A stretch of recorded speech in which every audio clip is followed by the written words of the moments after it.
I'm Joe Buck. Real name is Joseph Buckingham, but everybody calls me Joe Buck. You know, I've been an artist and graphic designer for the last 23 years, I guess. Kind of dating myself, but that's what it is.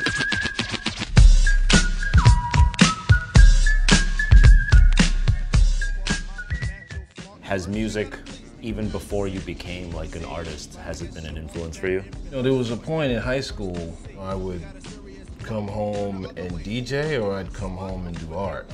And you know, I think at that time I really liked DJing more, you know, and just making tapes and really screwing around with the music, learning how to do things with a little bit to do more, if that makes sense. And tell the audience what a tape is. No, I'm just kidding. It's like, you know, that's like, funny. Talk about dating yourself. That's what it was about. Actually, it was very of the moment. You know, I'd put the tape on and just go, and then go back and then edit out what I didn't like and keep that chunk, and then do more, and then combine all the chunks into one thing, and you get a soundscape of whatever.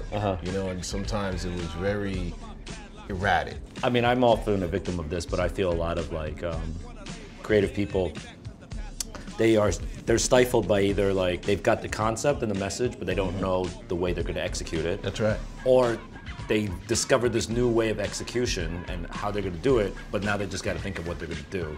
Exactly. And it's a skill to be able to just like work through it, and I often am a victim of that too. I think it comes from like, I think everybody goes through that. Yeah, it's a little bit of, it's like half artist block, I guess, you know? Yeah, that's right, that's right. You know, fast forward in your career a little bit, you started to do actual art for other musicians. When was like the first sort of major step in that evolution of your career?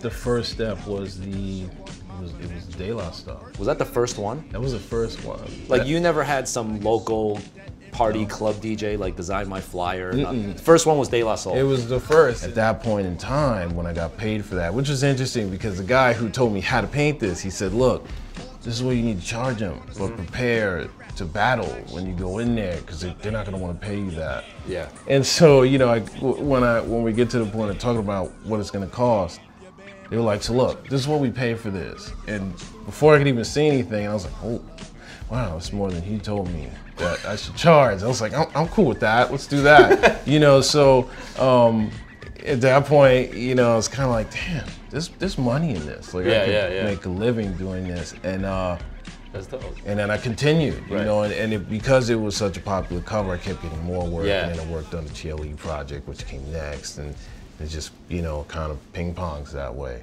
We did this thing together, you know, where I hit you up and I asked if you wanted to work with us, and now we've created like a nice little capsule collection that's going to come out soon. When you first hit me up, when I saw the email, I was like, okay, Jeff, but I had been trying to get your contact information from different people and no one had it. One of the designs I had, I was like, man, I think he's gonna really dig that, which is, you know, implemented in this design. I was actually following you on Instagram, and you know, you were showing archival work and past stuff, but then you were showing new art that you were doing. Exactly. And I was like, wow, that's really dope. And then, so that's what triggered me to contact you. Yeah, that's right. But now we have what we have now, which is really dope. Yeah. But it's funny how that original seed that spawned me to contact you is not even really in this collection. It's not. It could be later, but it could be it's just funny how like, it just kind of allowing things to transform, I think, is a really being open to it, you know? This was the thing I had, which I had designed. So dope. Originally, way back, like the Dilla stuff you saw, this was all done in that same time period. And I was like, man, Jeff's got that pigeon thing locked in. It's just kind of dumb to do that now. So it was kind of like a thing where I was like, I love this thing, but I can't use it. So, well, let me see if Jeff wants it. Yeah, you know, and that's why you're trying to reach out.